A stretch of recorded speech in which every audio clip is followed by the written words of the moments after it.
Very good evening, everyone. Welcome Hi. back to Hello. the another episode of Couch Therapists. Today, I'm very excited because my favorite master's professor is with me on my podcast with my favorite boss. So this is really, really interesting episode for me. So, like always, we have Miss Ishwari, and with her we have Miss Shreya Makhija. She is a counseling psychologist trained from TIS Mumbai. And this is the second episode of something that we did last time. So if you haven't seen what we have been doing, please go ahead. The link you might be able to see somewhere on the screen. So we've picked up one case, and then we're going to talk about that one case through different therapeutic modalities.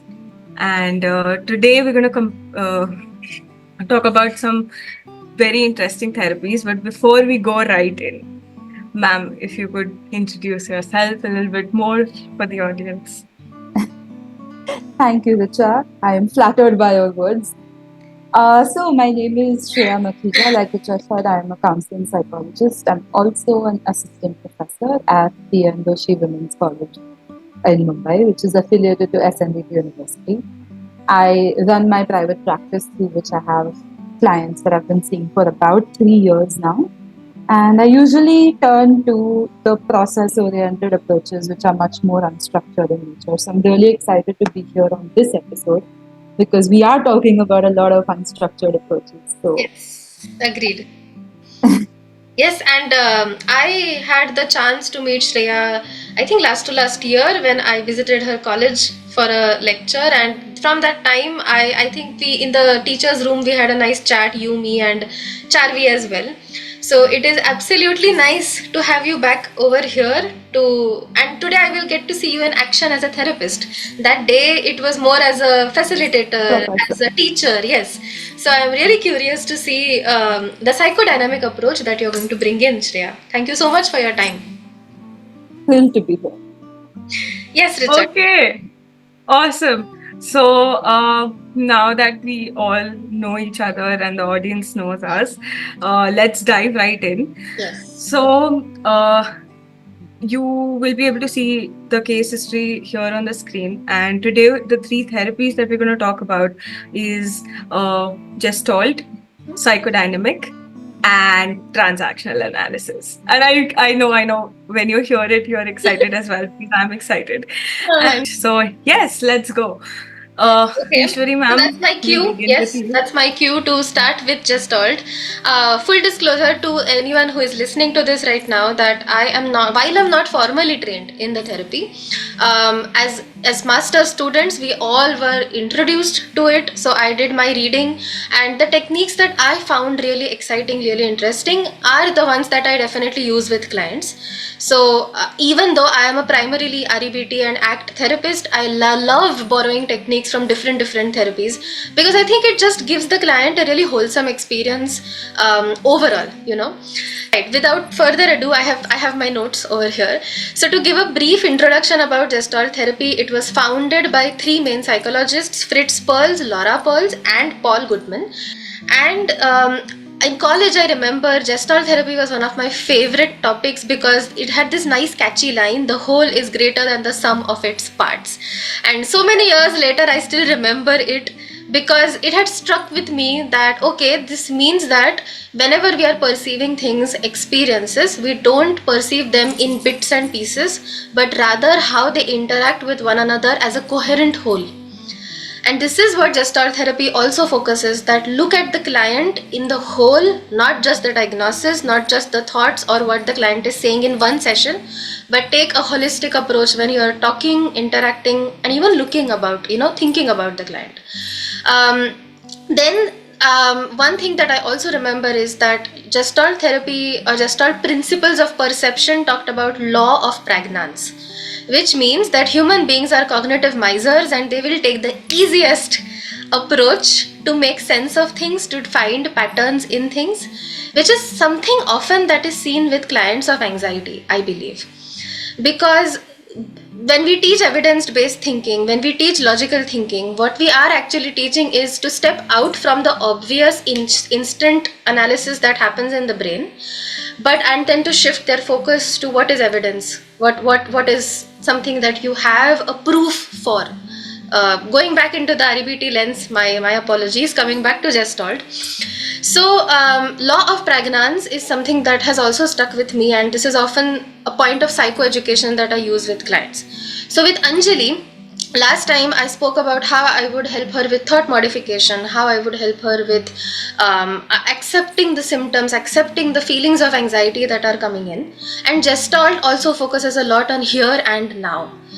So I was watching a video by Fritz Perls yesterday, and he says that awareness plus present time equals reality, which means that Gestalt therapists would focus on helping Anjali be in the here and now, feel the things that are coming up for her, experience the anxiety, experience the moments of self-doubt, but then also put them in perspective of the present rather than the past, and then make sense of whatever reality that is coming up. So oftentimes when anxiety clients are talking, I imagine Anjali would speak a lot about what if her boss does not give her a good appraisal? What if her partner is not thinking about being with her, is thinking about splitting from her? So maybe a Gestalt therapist would make her really slow down the pace of her thoughts and really get into them, get into the present to figure out, tell me what this thought feels like for you right now. Again, by bodily sensations, psychological sensations, all of it. So do you both feel that Gestalt therapy has a lot of overlay with mindfulness overall? Yeah? Yeah, absolutely. Absolutely. It has a lot of here and now, right? And that's what we do with mindfulness as well. Correct. Exactly. Attuned into what's happening right now. Yeah. And I think it has also then overlays with ACT, because ACT is all about accept your private painful experiences without shying away from them, without shunning them, saying that these are bad, I don't want to feel them. So I love how different therapies are still woven together, even though different people came up with them at different times from different educational backgrounds, So that was the first thing. Sorry, go on, Richa.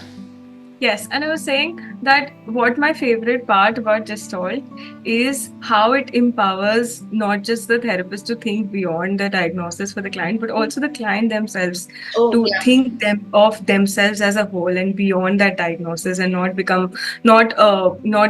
be susceptible to learned helplessness. Yeah. So that approach is something that I really use sometimes in therapy as well with clients, because it's there and it's really interesting. Yes, you're right. That's a nice POV, that not just from the therapist but also from the client lens. All right, moving away to what kind of techniques. So, okay, conceptualization wise, a Gestalt therapist might conceptualize if Anjali, what kind of patterns is Anjali building between her different areas of life? How much is the awareness that she holds about her physical symptoms, about her anxious symptoms, and how she makes sense of them.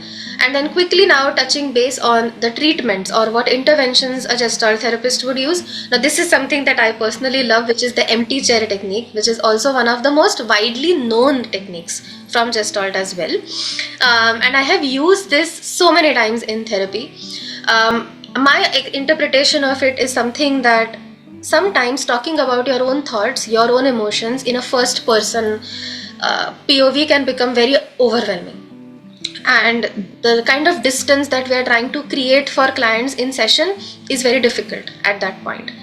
But the empty chair technique actually allows the client to externalize whoever they are talking about, whatever they are talking about, and to actually have like an entity.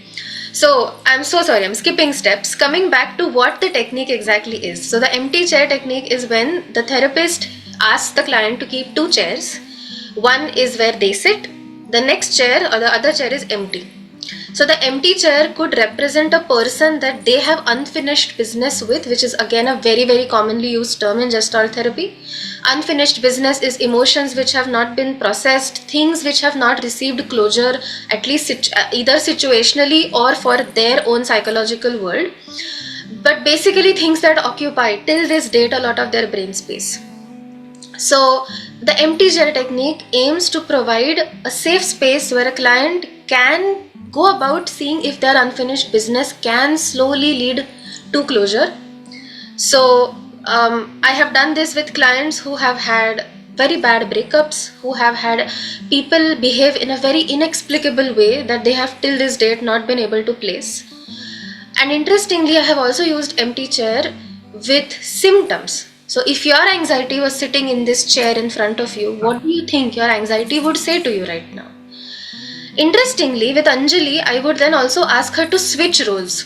That in one chair you are Anjali, now switch role and talk as if you are that anxiety. See what narrative the anxiety brings in.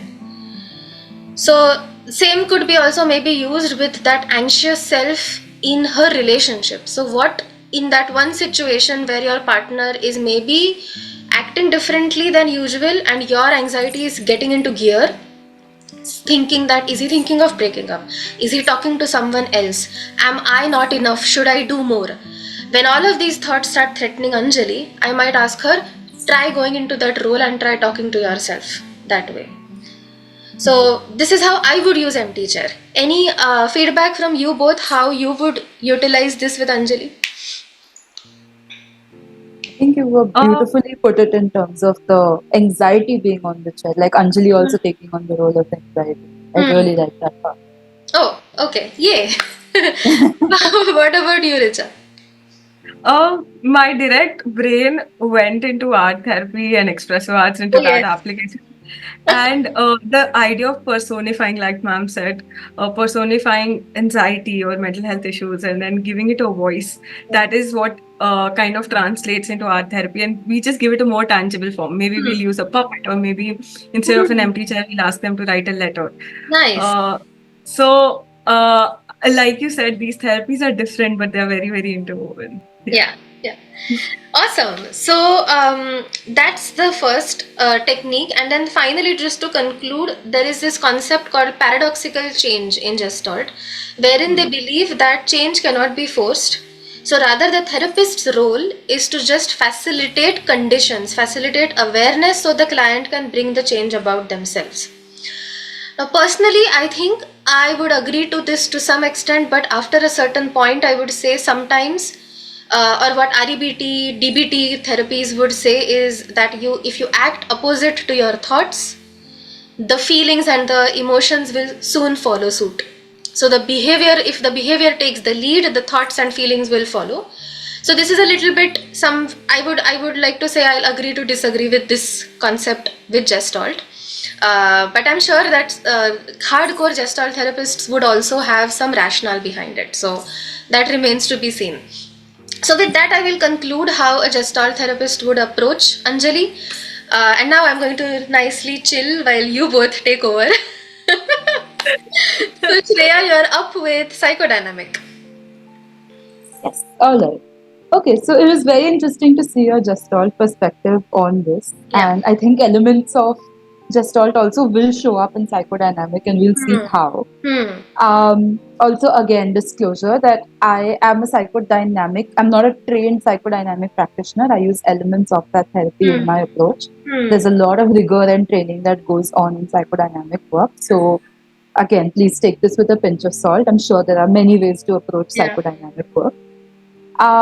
Okay, firstly, I think differentiating psychoanalytical work from psychodynamic work, wherein psychoanalysis was something that Sigmund Freud came up with, wherein he was the founder of this entire approach, where the entire idea is a lot of what we do as human beings is coming from a space of not known, like it's coming from a space of something known as the unconscious. So a lot of our needs, our drives, our tendencies are coming from a place where we're not actively aware of what's happening underneath. Okay. And psychodynamic as like a broader umbrella is also including people who are neo-Freudians.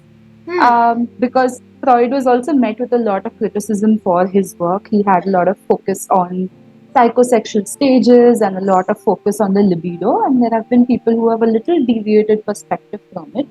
So what I tend to borrow from is a little bit of psychodynamic work, wherein I believe that we are being driven by unconscious motives. We have something known as the conscious, the preconscious, and the unconscious. And a lot of our emotions, thoughts, and feelings stem from the unconscious. Okay. Right? Now that this is out of the way, when we look at Anjali, a lot of work that psychoanalysis or psychodynamic work rather would be understanding the ego conflict that's coming up. Now, in psychodynamic work, we have something known as the id, which is known as which functions on the pleasure principle, Yes. which is much more impulsive, much more spontaneous, which is more or less unconscious. Then we have the ego, which plays a balancing act of sorts. And then we have something known as the superego, which plays on the moral principle or the idealistic principle. Yeah. Right? So, anytime there is a trigger in the environment, or anytime we have some stimuli in the environment, there is this conflict that emerges between the id ego and the superego. And when we want to resolve that conflict, sometimes it results in the symptom formation of the client. So in Anjali's case, it's coming up to be in terms of her difficulties in navigating relationships. It's also coming up in work-related relationships. It's coming up in a general apprehension around the world, right? Around the things that are happening. Another thing that psychodynamic is that it's a very long drawn process. Unlike Gestalt, it focuses a lot on our past experiences. So we talk about how our past and our interactions with people and our environment are constantly shaping us. So for Anjali, I would want to look into the idea of how has she grown up? What has the environment been like? What is the support system been like? What kind of attachment styles has she developed while she's interacted with her primary caregivers? What has the reinforcement mechanism been for her that she's picked up on behaviors in interacting in relationships that create so much difficulty? To me, what was standing out was when you have difficulty in a work-related relationship, there's probably something to do with authority figures, which then takes you back to caregivers. Yeah. Wow. Nice. So psychodynamic actually makes these leaps and jumps. That's why it's also a slow and long driven process, and it really focuses a lot on your therapeutic relationship with your client. Right. If the relationship isn't strong enough, if there isn't enough trust, then making such interpretations can be very attacking for our client. Yeah, I can imagine. Yeah. Another thing that I would probably want to do is, so psychodynamic believes that every symptom that we develop as a person now has served a function in the past. So if she's finding it difficult to interact with her, say her partner or say her boss, what has it served in the past? Like if she's unable to assert herself with her boss, no sir, I will not be able to take on any more work. This lack of assertiveness now has played a role in the past that has helped her, that has made her feel safe, that has made her feel secure. Utility. Unfortunately, yeah. Unfortunately, that past is over, but we've learned those patterns and they keep recurring in situations. Yeah. So, as a dynamic therapist, our conceptualization will take a lot of time. It tends to change from session to session because every session you get in more information. True. And it's very symptom based. So, we cannot conceptualize Anjali as a whole. We'll pick up, say, relationship at work as one part of wanting to be conceptualized. And then we describe it. So we would describe the problem, that means interactions at work. So what is it? Is she unable to assert herself? Is she unable to interact in social situations and so on? And we'll describe the person. So we'll also describe Anjali in terms of her developmental stages. Like we spoke about her environmental factors, her parenting factors and so on. Now, keeping all of this in mind, there's also something that people develop known as defense mechanisms. Oh, yes. Yeah. These are our famous behaviors that we tend to engage in, again, not in awareness at all, but these behaviors tend to help us cope with the anxiety that the stimuli in our environment might be inducing. Yeah. So, if at work I am, for example, if at work I've been given some task to do and there's a lot of work and it's beyond my means, I of course cannot shout at my boss. So, I might be going back home and removing it on my partner, which would be discipline. Which is one example of a defense mechanism. So if at home, even if my partner tells me, hey, can you bring me a cup of tea? That can feel very overwhelming for me because another demand has been made of me and I don't have resources for it. But I can shout at my partner. Right? I can get out that frustration at my partner. So I would want to look into that aspect of how Anjali is functioning and what different kind of defense mechanisms that she is using in her work. I think a lot of psychodynamic work in terms of interventions then looks at. So, psychodynamic would work from the principle of once I am aware of this unconscious, I am in active charge of being able to make it. Till the time I wasn't aware of it, it was something that was happening quite passively, right? Like I was engaging into those patterns, I was engaging into those cycles of not being able to cope or not being able to communicate, and so on.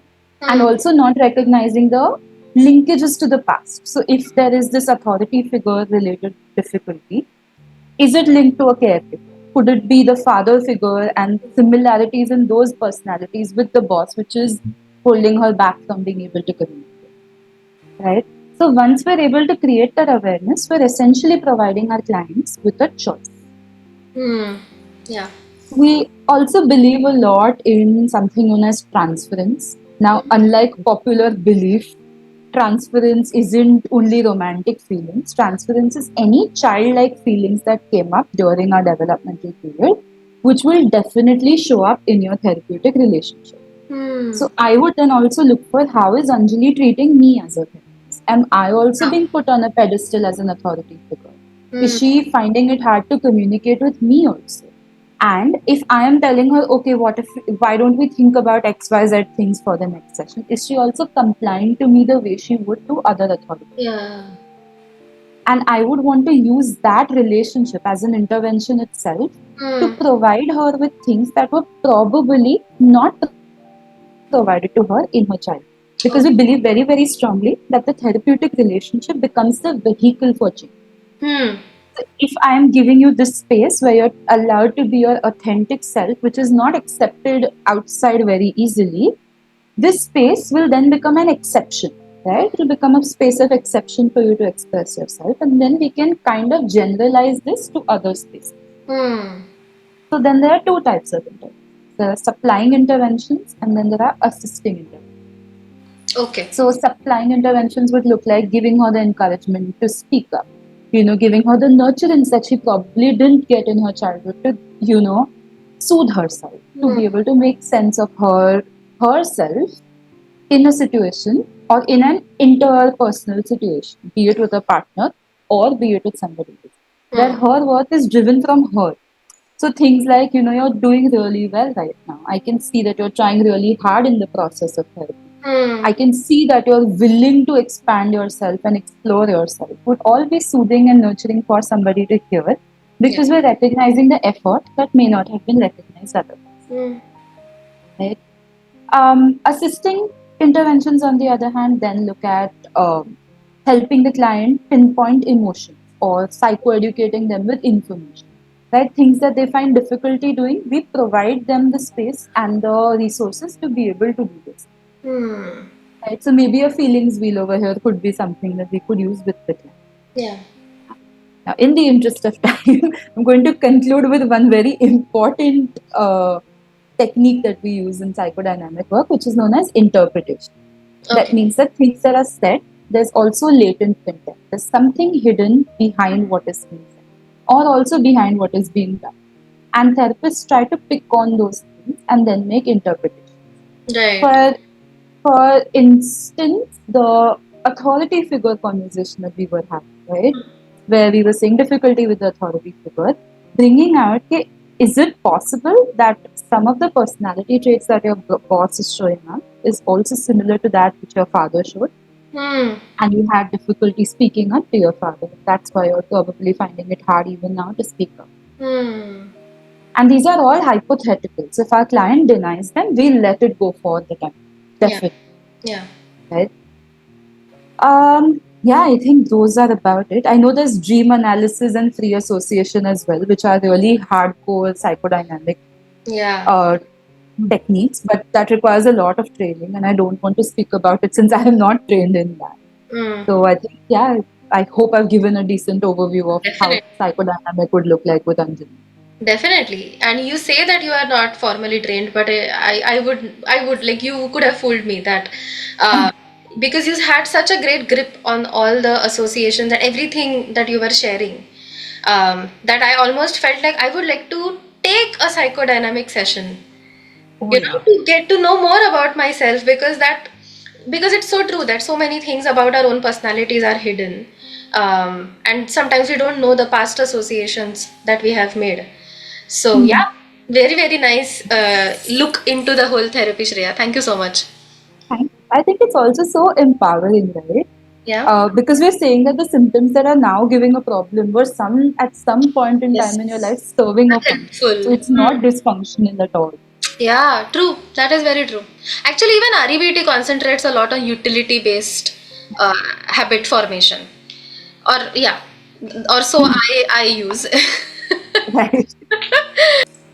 So there is this emoji on WhatsApp where there's like a bomb in the head, like a Okay. mind-blowing thing.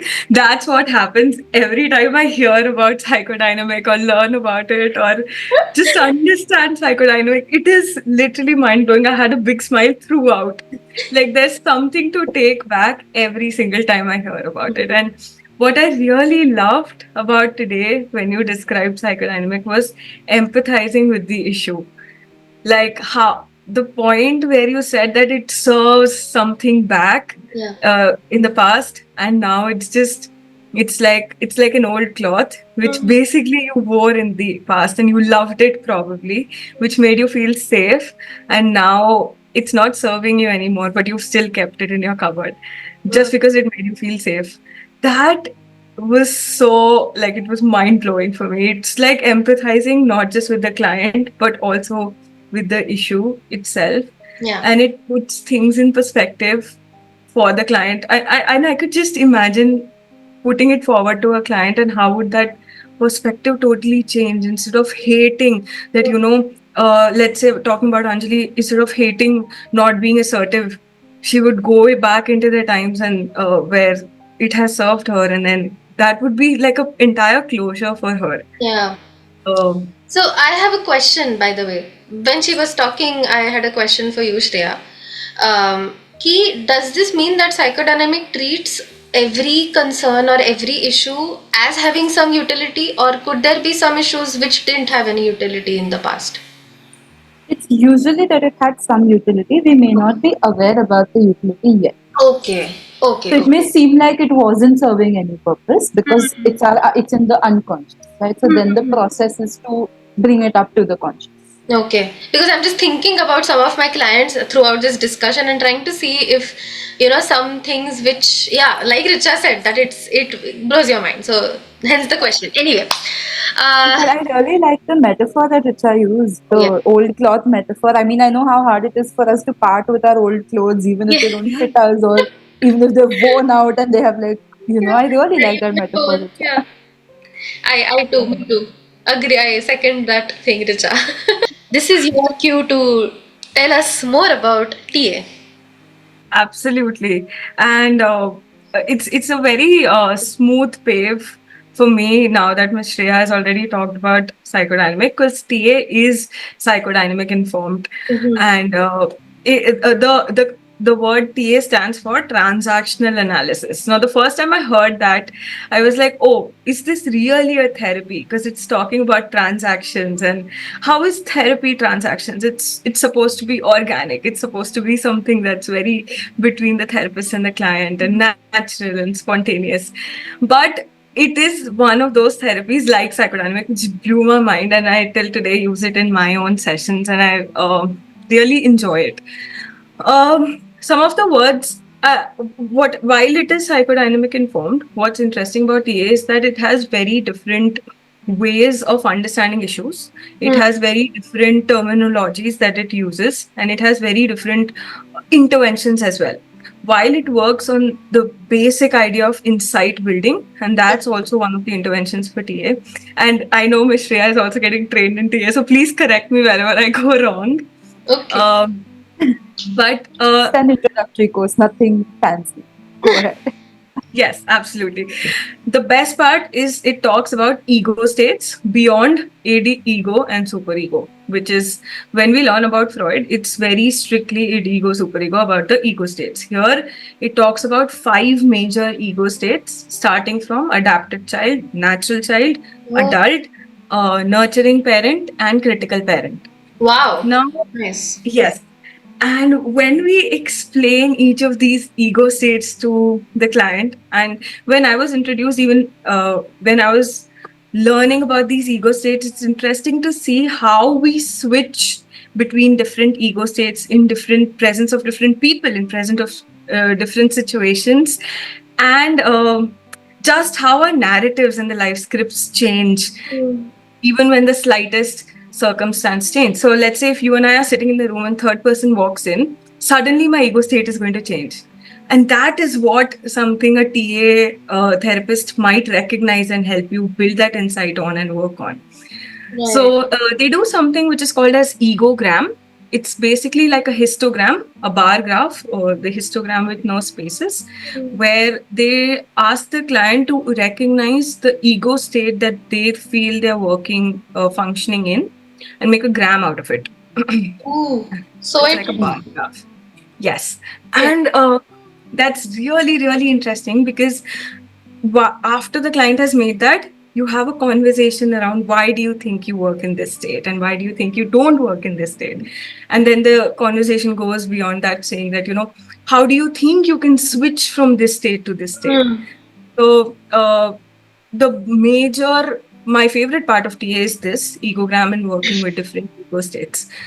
The second most interesting thing, which I mentioned like 2 lines before, is life scripts, which is one major part of ego states again. Now, life scripts also has many detailed parts where it talks about you're okay, I'm not okay, I'm okay, you're not okay, etc., etc. We'll I not go read into that that. book in college. The Yes. I'm okay, you're not okay book. Yeah. Yeah. Sorry, go on. No, absolutely. So, I just want to say, anybody who's listening, is that what I want to do here is ignite that curiosity in you right now to go and explore TA or any therapies that we're talking about here, because we are not even scratching the surface here. Yeah. So that Absolutely. coming back to life scripts, it is one, to put it simply, it's a narrative that a client builds around different situations, people, and environment, with them and the world, with them and other people, and sometimes even with them themselves. So here also there's a overlap with CBT where there are three ideas of the interactions. And then these life scripts are very compassionately challenged by a TA therapist by building insight. Okay. The last and the most interesting part, once again, for TA, every part is interesting, but again, another part of TA is game. Ooh, games people Yeah. play. Yes. Yes. Things people say. Yes. And when you hear it, it takes you back to that cognitive science, that idea of how game is used in people's lives, the virtual reality AI. And I know that makes it more technical, but the idea is very loosely translated into TA as well. So again, one of the interventions used in game analysis, the warrior technique, which is actually a very strong coping analysis, coping method. And yeah, that's very, very interesting. So any insights from you too? I am just honestly throughout this entire conversation today, I'm like, before I die, I want to learn all the therapies that there are. I mean, I was so many years I was RBT, RBT, RBT. Then I got introduced to ACT and I was like, okay, ACT. And now today TA and Gestalt and psychodynamic, I'm like, oh wow, I mean. So I'm just my mind is sort of there. So at least from my side, I have nothing to add. I think Richa, TA is something that I'm completely new to. So, but the games, the life scripts, is TA also where we say there are strokes, there are ego strokes that Yes. provide? Yes. Yes. Okay. All of that. All right, all right. So Shreya, if you have anything to share, go on. Yes, No, ma'am, I was please. just going to talk about the strokes, and I was just trying to contextualize it to Anjali's case. And there are certain verbal strokes that are there, and there are certain non-verbal strokes, and there are just many, many different types of strokes. And the interesting part is all of us have a stroke economy. That means that we either accept a stroke, and for simple words, stroke is like a gentle caress, right? Like it's just like a gentle touch that all of us need in terms of interaction. Right. So we all have this idea that we are worthy of these strokes or not, or we all have a preference of strokes. So if we look at it from Anjali's perspective, a lot of her difficulties or a lot of her concerns could be conceptualized just from her stroke economy. Wow, okay. So strokes basically, so would this also tie back to the attachment styles? Not exactly. So you just said wow, okay, right? That's a Uh, stroke for me. It's a verbal stroke for me okay, because I said something and you right. liked it and you acknowledged it. That's a verbal stroke. That it's as simple as Okay. that. So we had seen in the case history that Anjali was raised by critical parents, and or at least I had sort of kept that somewhere in my mind that anxiety, self-esteem could have something to do with, yeah, parents. Yeah. So yeah, so the strokes could be missing there, is what we are trying to say here, right? Either strokes could be missing or she might be attuned to negative strokes. That Okay. only when she does something bad she gets attention from her parents.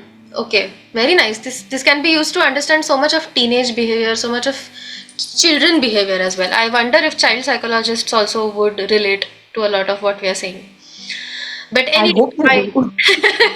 my mind is going all over the place right now, so I think I will just shh. Richa, anything that you would like to add more? No, absolutely. I like you said, these topics and these therapies and theories are so.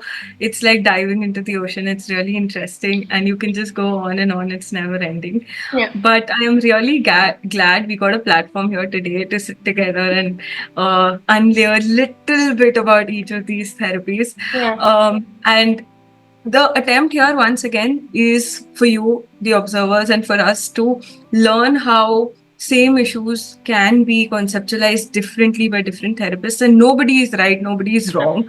Yeah. It's just a different approach, and it's how your mind align. And it's not just you as a therapist, but also how the clients would understand what is their inclination of understanding as well. Yeah. So So I we think have we gone will. over time, but I still want to, and I'm happy that we did because so much came out. But one thing that I will add to what Richa was saying is that because no therapy is inherently right or wrong, if you went for therapy, if you tried therapy with somebody that did not sit well with you, please consider the possibility that maybe the approaches were not best suited for you as your personality.